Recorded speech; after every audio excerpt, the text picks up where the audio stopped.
Quando eu recusei vender minha loja para salvar o sonho fracassado do meu irmão, minha família chamou uma votação para me cortar fora. Eles sorriram. A maioria vence. Minha irmã apenas observou. Eu sorri de volta e disse, e então, vamos votar nisso em vez disso. Segundos depois, joguei um papel na mesa e a sala explodiu em caos. Sou Jack, tenho 34 anos e administro uma pequena loja de ferragens em um canto empoeirado de Ohio. Não é muito, apenas prateleiras empilhadas com pregos, latas de tinta e ferramentas. Mas é minha. Construí dos 0 a 8 anos, com cada centavo que tinha, depois que meu pai me disse que eu nunca seria nada. Veja, eu sempre fui o cara que aparece para consertar a pia vazando da mamãe quando inunda a cozinha, que dirige minha irmã Claire ao trabalho quando seu velho Chevy morre, até mesmo que tira meus primos das brigas de bar. Brigas que começaram por nada. A família era tudo para mim. Ou pelo menos era. Meu irmão mais velho, Ethan, no entanto, é o queridinho da família. Desde crianças, ele sempre foi a estrela. Notas impecáveis, diploma universitário, orgulho emocionado da mamãe a cada passo que ele dava. Eu era o quieto, o confiável. O que, de alguma forma, significava que eu não brilhava. A loja é minha prova de que eu não sou invisível. Minhas mãos construíram algo real, algo duradouro. Mas no ano passado, tudo isso desmoronou. A última grande ideia de Ethan. Alguma startup de tecnologia vendendo dispositivos caros demais fracassou e o deixou afundado em dívidas. Achei que ele daria um jeito, como sempre fazia. Garotos de ouro não caem feio. Então a família veio bater à minha porta, e não era por uma chave de fenda. Eles queriam minha loja, minha vida inteira, para tirá-lo do buraco. Achei que conhecia o favoritismo, crescendo à sombra de Ethan. Mas isso era um nível completamente novo. Isso me atingiu como uma marreta, e eu ainda estou me recuperando, ainda juntando os pedaços do que achei que significava família. Eu costumava acreditar que o sangue nos unia em qualquer situação. Lealdade, sacrifício, tudo isso. Acontece que eu estava completamente errado. Deixe-me te contar como tudo começou, porque essa história é uma bagunça de traição e resistência, e vai te fazer questionar quanto vale realmente uma família quando aqueles que você ama se voltam contra você sem hesitar. A startup de Ethan afundou há cerca de 6 meses, e eu não fiquei surpreso. Ele vinha promovendo essa ideia há anos. Um dispositivo que revolucionaria a segurança doméstica. Ele dizia que os investidores estavam animados, até que não estavam mais. E agora ele estava preso com um buraco de $75.000. Uma noite, ele apareceu na minha loja bem na hora em que eu estava fechando, com aquele mesmo sorriso fácil no rosto, como se nada estivesse errado. Jack, meu irmão, ele começou, encostando-se ao balcão. Preciso de um favor. Apenas um empréstimo rápido de $20.000. Temporário, sabe? Vou te pagar de volta assim que resolver essa bagunça. Eu encarei ele, sob as luzes fluorescentes piscando acima de nós. Minha loja mal gera o suficiente para manter as contas em dia. E ele sabe disso. Eu disse não, direto. Ethan, eu não sou um banco. Já vi seus planos. Eles nunca dão certo. Não posso correr esse risco. Ele deu de ombros, disse que entendeu e foi embora sem discutir. Quase me senti mal quase. Naquela noite, minha mãe ligou. A voz dela estava trêmula, como se tivesse chorado. Jack, Ethan está em apuros de verdade. Ele está muito estressado, e só você pode ajudá-lo. Por favor, pense nisso. A culpa revirou meu estômago. Ela sempre teve um ponto fraco por ele, desde que ele ganhou aquele concurso de soletração na 3ª série e eu recebi apenas um tapinha na cabeça por não tropeçar nos próprios cadarços. Mas eu mantive minha posição. Mãe, eu tenho minhas próprias contas. Ele tem que resolver isso sozinho. Ela suspirou, pesada e decepcionada, e desligou. Achei que isso seria o fim da história, mas subestimei o quanto Ethan tinha as garras enfiadas em todo mundo. Na manhã seguinte, passei na lanchonete para tomar um café. O mesmo lugar onde vou desde que abri a loja. O velho Pat, que conserta tratores há mais tempo do que eu estou vivo, acenou para mim. Ouvi dizer que você está numa boa enquanto Ethan está se ferrando, disse ele, levantando as sobrancelhas. Eu congelei, com a xícara a meio caminho da boca. Do que você está falando? Pat se inclinou, abaixando a voz. Ethan esteve aqui ontem dizendo para todo mundo que você tem dinheiro guardado na loja, mas não quer ajudá-lo. Disse que é uma pena, a família virando as costas desse jeito. Meu aperto na caneca se intensificou. A raiva queimou quente no meu peito. Ele estava espalhando mentiras, me transformando no vilão para salvar a própria pele. Forcei uma risada e disse a Pat que era tudo besteira, mas o estrago já estava feito. Ao meio-dia, 2 clientes habituais cancelaram pedidos, as vozes frias pelo telefone. A história estava se espalhando, e Ethan era quem segurava o megafone. Dirigi para casa naquela noite com os nós dos dedos brancos no volante. Ethan sempre foi o falador habilidoso. Se livrava de multas, convencia professores a lhe dar crédito extra. Mas isso era diferente. Ele não estava apenas fugindo das consequências. Ele estava me afundando para se manter à tona. Fiquei repetindo a ligação da mamãe, o pedido dela ecoando na minha cabeça, e as palavras de Pat ardiam como sal em um corte. Passei anos provando que sou mais do que a sombra na qual me colocaram. E agora Ethan estava transformando meu esforço em sua história triste. Parte de mim queria ligar para ele, exigir que ele esclarecesse as coisas, mas eu sabia que ele só daria aquele sorriso e me enrolaria com palavras. Em vez disso, fiquei sentado na minha caminhonete do lado de fora da loja, encarando a placa desbotada Jax Hardware, e senti algo mudar dentro de mim. E isso não era mais só sobre dinheiro. Ethan não ia parar, e eu tinha um pressentimento ruim de que a família também não. Eles sempre ficaram ao lado dele, mas nunca achei que chegariam ao ponto de virem atrás do que é meu. Eu estava errado. E ia piorar. Uma semana depois da visita de Ethan, meu pai me ligou. A voz dele estava ríspida. Sem conversa fiada. Vem pra cá hoje à noite. Precisamos conversar. Eu sabia que não era para pegar uma escada emprestada. Quando cheguei à casa deles, a garagem estava lotada. O sedã da mamãe, o Chevy caindo aos pedaços da Claire, até a caminhonete enferrujada do tio Ray. Meu estômago afundou. Isso não era uma conversa. Era uma emboscada. Lá dentro, estavam todos esperando na sala de estar, sentados no sofá xadrez desbotado e nas cadeiras descombinadas como um conselho de guerra. Ethan não estava lá, provavelmente ocupado lapidando seu próximo discurso. Mas a ausência dele não aliviava a tensão. Meu pai estava de pé perto da lareira, braços cruzados, e foi direto ao ponto. Ethan está encrencado, Jack. Conversamos e precisamos que você venda a loja. É só uma coisa pequena. A carreira dele é maior do que isso. As palavras dele foram como um soco nas costelas. Minha loja, meu suor, minhas noites em claro, meu tudo e reduzido a uma coisa pequena. Abri a boca, mas nada saiu no início, só um suspiro curto. Mamãe interveio, torcendo um pano de prato entre as mãos, como sempre fazia quando estava nervosa. Você sempre cuidou de nós, Jack. Ethan está perdido agora, e é isso que a família faz. Nós nos levantamos uns aos outros. Os olhos dela estavam suaves, suplicantes, mas havia um tom que eu nunca tinha notado antes, como se ela já tivesse decidido minha resposta. Achei minha voz. Aquela loja não é um cofrinho que eu posso quebrar. É a minha vida. Ethan teve as chances dele. Por que eu tenho que consertar isso? A mandíbula do meu pai enrijeceu. Porque ele tem potencial. Você é estável, claro. Mas Ethan pode realmente ser alguém. Estável. A palavra me atingiu como um tapa. 8 anos de esforço, e eu sou só o burro de carga, enquanto Ethan é o cavalo de corrida.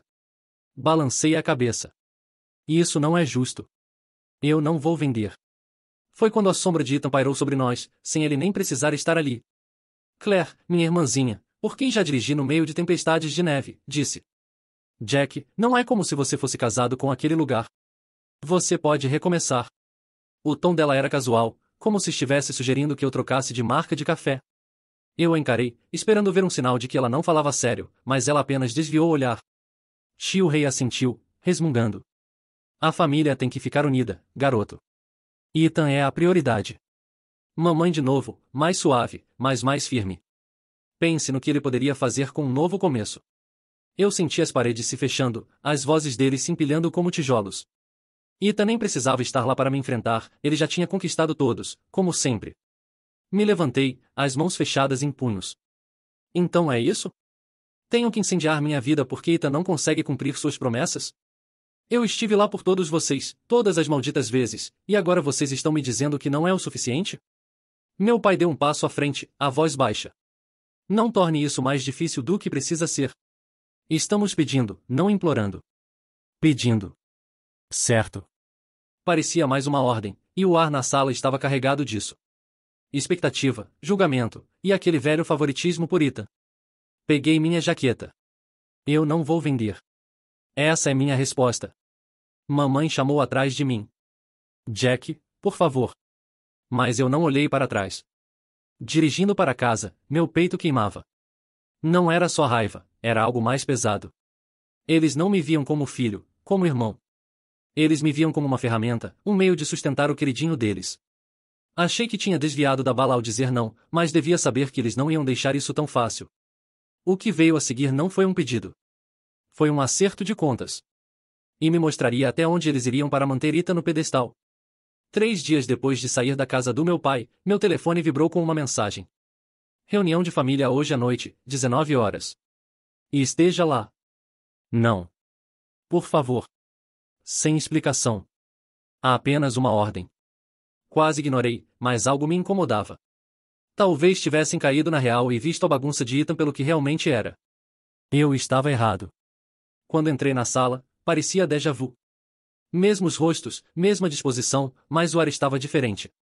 Mais pesado. Meu pai estava de pé perto da lareira de novo. Mamãe sentada, torcendo aquele maldito pano de prato. Claire evitava meu olhar.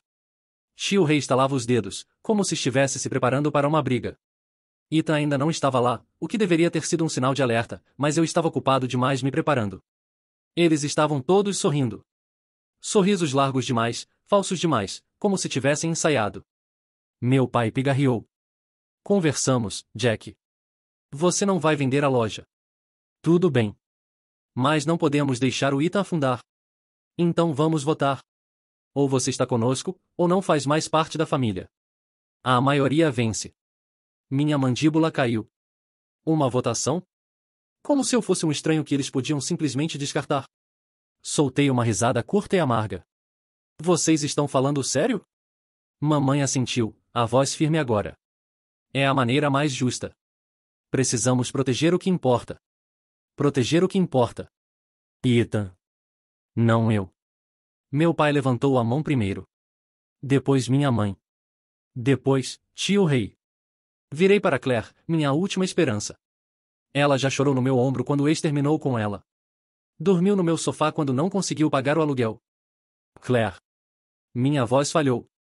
Ela olhou para o chão, murmurou. Desculpa, Jack. E levantou a mão. Foi 4-1. Meu pai cruzou os braços. É isso. Você está fora. A sala girou. Não só pela decisão, mas por eles. 8 anos de dedicação, e eles me apagaram com um simples levantar de mãos. Fiquei ali, o coração martelando, e forcei minha voz a permanecer calma. Certo. Então vamos votar outra coisa. Alcancei meu bolso, puxei o contrato de aluguel da loja, só no meu nome, e uma carta que eu tinha digitado depois da última reunião, cortando todos os laços financeiros com eles. Sem mais empréstimos. Sem mais favores. Coloquei os papéis na mesa de centro. Eu voto que fico com o que é meu. Os sorrisos desapareceram. O rosto do meu pai ficou vermelho. Que diabos é isso? Ele rosnou. Mamãe arfou. Jack, você não pode. Mas eu a cortei. Vocês começaram esse jogo. Estou jogando. Tio Rei avançou para pegar os papéis, mas eu os arranquei antes. Claire ficou ali, boquiaberta, como se finalmente tivesse percebido o que tinha feito. Então a porta se abriu com um estrondo, e Ethan entrou, cheio de confiança, jogando as chaves na mesa. O que foi que eu perdi? Ele sorriu, como se tivesse acabado de entrar numa festa. A sala explodiu. Meu pai gritou comigo. Isso não é como a família funciona. Mamãe começou a chorar, agarrando o pano de prato como se fosse um salva-vidas. O sorriso de Ethan vacilou quando ele viu os papéis, mas logo se recuperou, dando um passo na minha direção. Qual é, Jack? Não dramatiza. Dramático? Depois de eles terem acabado de me votar para fora da própria família? Levantei o contrato. Isso aqui diz que eu não devo nada para vocês. Vocês não vão encostar na minha loja. Os olhos dele estreitaram, mas ele ainda não atacou. Meu pai bateu o punho na lareira. Você é egoísta, Jack. Ethan está lutando pelo futuro dele. Olhei nos olhos dele. E eu estou lutando pelo meu. A traição afundou em mim, fria e pesada. Eles escolheram Ethan. Não só com palavras, mas com um ritual que tornava tudo oficial. Peguei minhas chaves, os papéis, e fui até a porta.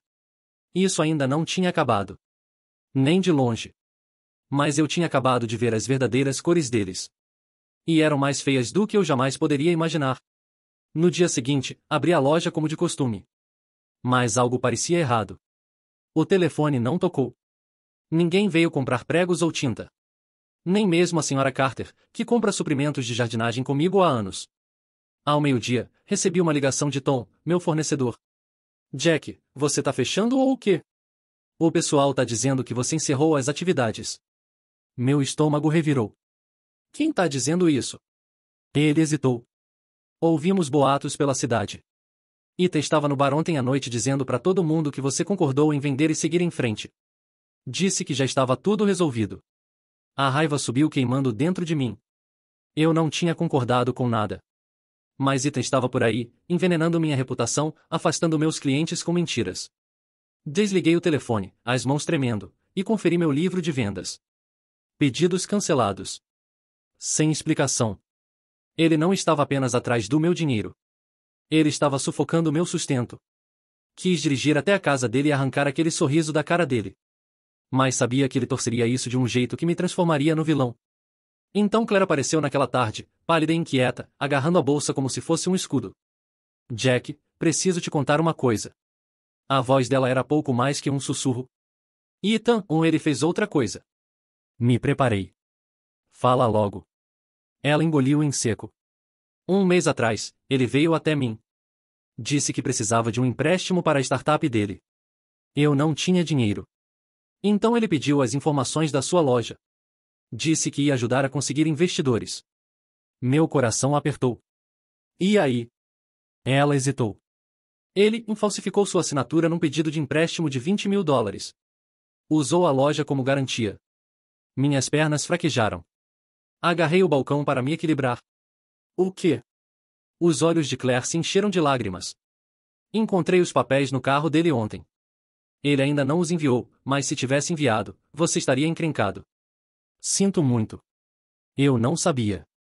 Um pedido de desculpas não bastava. Ita não apenas mentiu para a cidade. Ele tentou roubar meu futuro bem debaixo do meu nariz. Se eu não tivesse conferido meu crédito depois da votação, poderia ter sido surpreendido por um aviso do banco a qualquer momento. Eu não aguentava mais. Dirigi até o apartamento de Ita. Os papéis falsificados que Claire me entregou estavam amassados no meu punho. Ele atendeu a porta de roupão, bebendo café como se não tivesse uma preocupação no mundo. Jack, e aí, irmão? Disse ele, casualmente. Joguei os papéis contra ele. Isso? Você espalha mentiras sobre o fechamento da minha loja e agora está falsificando o meu nome? Você é um maldito ladrão. O sorriso dele não vacilou. Você está exagerando. A loja.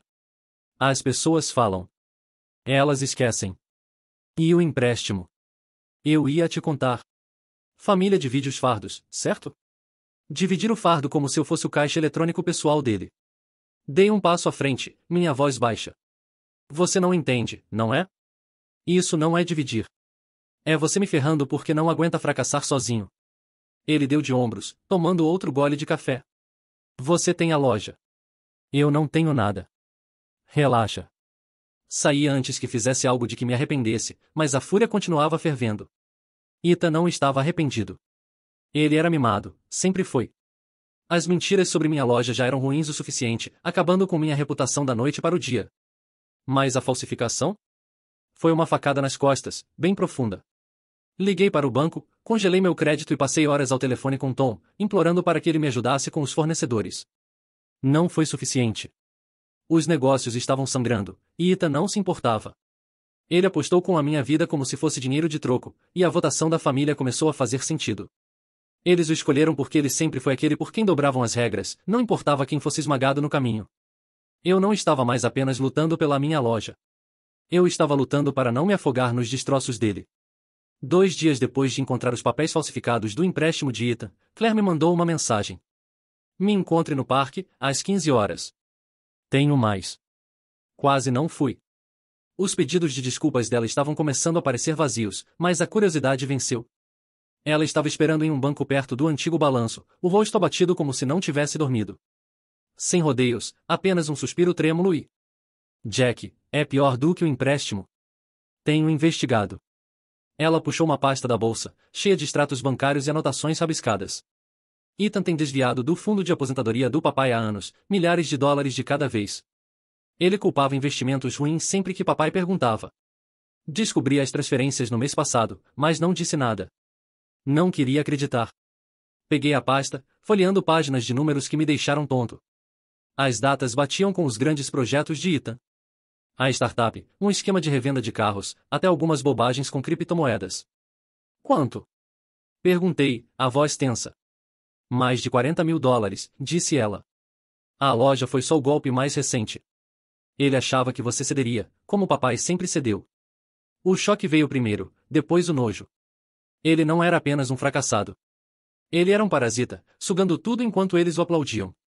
Claire continuou, as palavras tropeçando na boca. Encontrei mensagens também. Ele se gabava para os amigos de como te enganou para resgatá-lo. Disse que você cederia porque é muito mole. Ele estava rindo de você. De todos nós. Ela deslizou o celular pelo banco, e lá estava. Jack é um trouxa. A loja vai ser minha logo. Dinheiro fácil.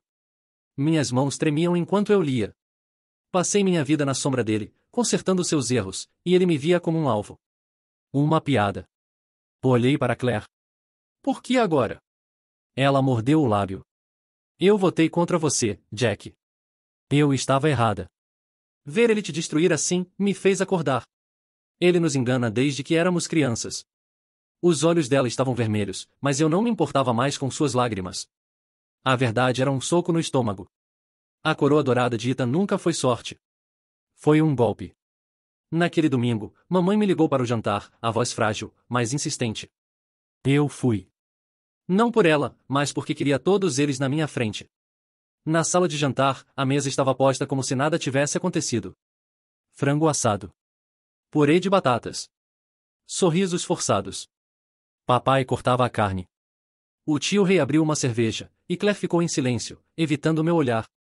Ethan estava atrasado, como sempre. Esperei até que todos estivessem acomodados, os talheres tilintando, então me levantei. Tenho algo para compartilhar, disse, jogando a pasta de Claire sobre a mesa. As páginas se espalharam. Registros bancários. As mensagens de Ethan. Ele vem roubando da aposentadoria do papai há anos. A loja? Só mais um golpe dele. Você não está salvando ele. Você está alimentando um parasita. O garfo da mamãe parou no ar. O rosto do papai ficou pálido, depois endureceu. Que bobagem é essa? Ele rosnou. Apontei para as mensagens. Leia. Ele está rindo da gente. Ethan entrou então, solto, sorridente. Está cheirando bem aqui. Qual é a ocasião? Ele viu a pasta e seu sorriso vacilou. O que é isso? Sussurrou mamãe. Jack disse que você roubou de nós. Ele riu, afiado e falso. Ele está mentindo. Tentando virar vocês contra mim. Claire se levantou, a voz trêmula, mas firme. Não, ele não está. Eu tenho as mensagens, Ethan. Você se gabou disso. A sala rachou ao meio. Papai arrancou um extrato bancário, as mãos tremendo enquanto lia. Os olhos da mamãe se encheram de lágrimas. Mas não por mim.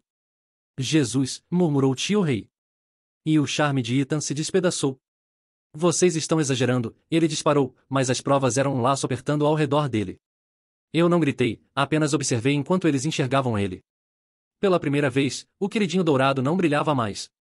E eu ainda não tinha terminado de mostrar a eles o preço do voto que deram. O silêncio depois que Claire me apoiou era sufocante.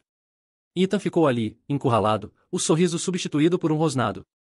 Os olhos do papai continuaram grudados no extrato bancário, as veias saltando no pescoço. Mamãe apertava o guardanapo, lágrimas escorrendo pelo rosto, enquanto o tio Rei apenas encarava a mesa. Não deixei o momento passar. Vocês votaram contra mim para salvar ele, falei, a voz firme. Mas ele vem roubando de vocês sem piedade. Cansei de ser o bode expiatório. Papai bateu o papel na mesa. Família não faz isso, Jack. Você não expõe seus problemas como um maldito advogado. Dei um passo à frente. Vocês tornaram isso uma transação quando me descartaram como lixo. Estou apenas mostrando o recibo. Ethan avançou na pasta, gritando. Isso é besteira. Ele está distorcendo tudo. Tio Rei segurou seu braço, prendendo-o. Senta aí, moleque, ele rosnou, e pela primeira vez, Ethan ficou quieto. Virei-me para o papai. Ele tem algo contra você, não tem? É por isso que você sempre cede. O rosto do papai ficou vermelho, mas ele não respondeu. Ethan sorriu de canto, como se ainda tivesse uma carta na manga. Conta pra ele, pressionei. Os olhos de Ethan foram até o papai e depois voltaram para mim. Tudo bem, ele cuspiu. Anos atrás, papai se enfiou fundo com agiotas. Dívidas de jogo. Eu paguei. Levei a culpa quando a polícia apareceu. Ele me deve. A cabeça do papai tombou, a vergonha marcada em seu rosto. Mamãe arfou. Pô, isso é verdade? Ele assentiu, mal conseguindo falar. Eu não queria que você soubesse. O chão girou. O poder de Ethan não vinha de talento ou carisma. Era chantagem, segurando o segredo do papai como uma coleira. Olhei para todos eles. A negação da mamãe, a culpa de Claire, o choque do tio Rei. Vocês escolheram ele porque estão presos, eu disse. Mas eu não estou mais jogando. Peguei um papel dobrado do bolso, um documento legal que mandei redigir depois da votação, barrando todos eles da minha loja, das minhas contas, da minha vida. Joguei na mesa. E isso encerra aqui. Sem mais favores. Sem mais família. Ethan bufou. Você está blefando. E encarei ele. Tenta a sorte. Papai se levantou, a voz trêmula. Você nos cortaria por causa disso? Ah, senti. Vocês me cortaram primeiro. Ethan avançou de novo, dessa vez se soltando, agarrando minha camisa. Você acha que é melhor do que a gente? Ele sibilou. Empurrei ele com força. Não. Eu só parei de acreditar nas suas mentiras. Claire entrou no meio, implorando. Jack, não. Mas ergui a mão. Eu voto minha saída dessa bagunça, disse, devolvendo as palavras deles. A ironia não passou despercebida. A maioria decidiu. Mas eu não precisava mais da contagem deles. Virei-me para o papai uma última vez.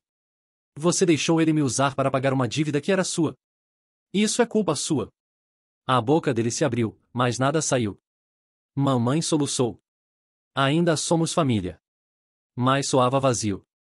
Peguei meu casaco e fui até a porta, o silêncio deles mais alto que qualquer discussão. Ethan gritou atrás de mim. Você vai se arrepender disso. Não olhei para trás. A briga tinha acabado. Eu tinha exposto tudo, e eles não podiam mais fingir que não viam. O que viesse a seguir, eu enfrentaria sozinho. Mas pelo menos seria nos meus termos. Sou Jack de novo, um mês depois daquele jantar, varrendo serragem do chão da minha loja. Ethan fugiu no dia seguinte. Dizem que está em Cleveland, comandando algum esquema sujo com um nome falso. Papai agora é uma sombra do que era, seu orgulho despedaçado pela verdade que eu forcei ele a encarar. Mamãe liga às vezes, deixando recados que não respondo. Súplica por reconciliação que parecem ecos de uma vida onde não me encaixo mais. Claire é diferente. Ela está processando Ethan pela parte dela na bagunça da aposentadoria, e eu venho passando dicas para o advogado dela com os meus próprios registros. A loja ainda é minha. Mas é uma batalha. As mentiras de Ethan sobre o fechamento afastaram metade dos meus clientes. Mas alguns fiéis, como o velho pet da lanchonete, continuam voltando. Estou reconstruindo, uma venda de cada vez, provando que não preciso da aprovação deles para seguir em frente. Os boatos que Ethan espalhou? O empréstimo falso deixou cicatrizes mais profundas do que imaginei. Ainda acordo algumas noites, punhos cerrados, lembrando de como ele sorriu enquanto me afundava. 8 anos de lealdade, de ser o suporte deles, e tudo terminou com uma votação que nem me contou. Eu lamentei. Chorei até não restar mais nada, se quer saber a verdade. Mas está passando. A loja está silenciosa agora, sem família aparecendo para pedir ou implorar. E eu encontrei uma estranha paz nisso. As provas de Claire me salvaram da armadilha do empréstimo. E aquele documento legal? Aguentou firme. Nenhum deles pode tocar no que é meu. As ameaças de Ethan não pegaram. Ele não tem mais nada contra mim. Ouvi dizer que os jantares de domingo acabaram. Mamãe não suporta as cadeiras vazias, e papai tem vergonha demais para reunir todo mundo. A ruína de Ethan veio rápido. Mas eu também não saí ileso. A confiança virou um fantasma, me assombrando sempre que lembro de como eles escolheram ele, mesmo depois de tudo. Mas eu durmo melhor. Sem o peso das expectativas deles me puxando para baixo. Se aprendi algo, foi isso. Você não precisa do voto deles para se salvar de um navio afundando. Só precisa de coragem para pular. Eu pulei. E ainda estou aqui. Varrendo meu chão. Construindo minha vida.